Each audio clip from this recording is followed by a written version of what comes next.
All right, we are wrapping up EQ 2.2. How do you manage the spread of a virus in a community? So, some biggest challenges that we face with your healthcare plans that you're putting together are getting correct information out. There's a lot of misinformed information that gets passed to the public, lack of trust in our healthcare public authorities, cross cultural and language barriers, cost and economic barriers, cultural beliefs, so personal liberty versus collectivism. So, how do we get this information?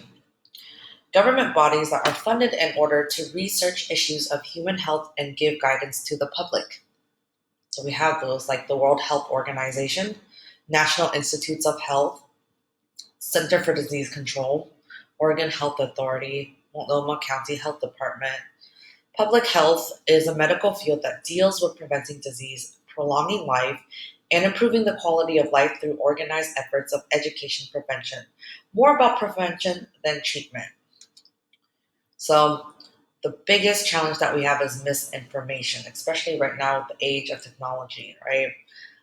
It's false information that is communicated regardless of the intention of the information. So, where do we get it from? Social media, huge impactor of misinformation, word of mouth, TV, radio, and other news. So, not all news sources are reputable. And then, what is something you've heard or read about COVID vaccines or vaccines in general that you believe might be misinformation?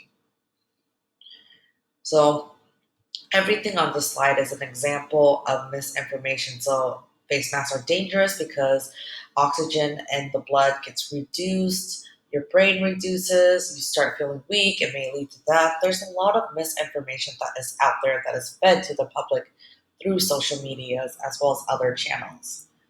So don't believe everything that you hear. Keep reading. Don't just read the headline. Check the sources. Check the date of the story. Check to see that other stories confirm that. So make sure you have multiple sources. Evaluate if it's a joke, especially if it's on social media. Evaluate your biases and the biases of those posting the story. So because these news articles and stories are created by people, sometimes people unintentionally put their spin on what they believe is right in there. And then ask someone who you trust to be relatively unbiased, like a teacher or just an adult that who can play devil's advocate with you. And then if you are still unsure, don't spread that to others. Number two, distrusting our authorities. So just thinking about different reasons why we might not trust our health authorities or the people who are most likely to distrust health authorities. So it's caused because of health disparities in the communities, historical mistreatment, and cultural differences. So because not everybody thinks the same way, sometimes that can lead to a lot of distrust in general. So, historical mistreatment, our country has a historically mistreated certain groups of people, particularly Black Americans, and this is no different in medicine. So, keeping in mind that race does come into play, as well as not being able to understand cultural differences or even religious beliefs that may bar them from certain types of treatment. Cultural barriers. So, our country is made up of many people from different cultures and languages. When you go to see a doctor, there is no guarantee that the doctor will look like you, speak your language, understand your customs. And then many hospitals have medical translators and community liaisons to help with this, but is not always a guarantee.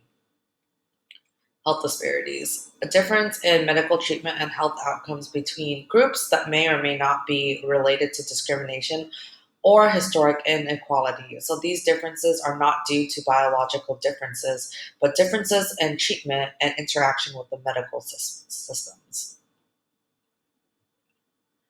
So racial bias in medicine is a huge thing. There are, of course, unfortunately, in the world that we live in, race that comes into play of how people may be treated as a patient or even as a healthcare professional. Because there are instances where people don't want to be treated by doctors or nurses who are a specific gender, a specific sexual orientation, all of these different things. There's huge biases in every single community, unfortunately.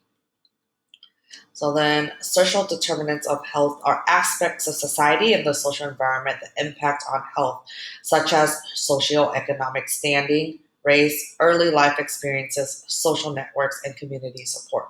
Here is a video that goes into that a little bit more.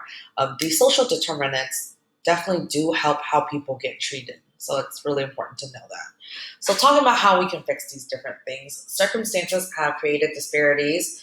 So, just different barriers in general and inequalities over hundreds of years in the healthcare system as well as other systems. So hear this word equity a lot. Equity is creating fair and just conditions for people where they need it, whereas equality refers to giving proportional, so the same amount of needs to everybody in the whole society.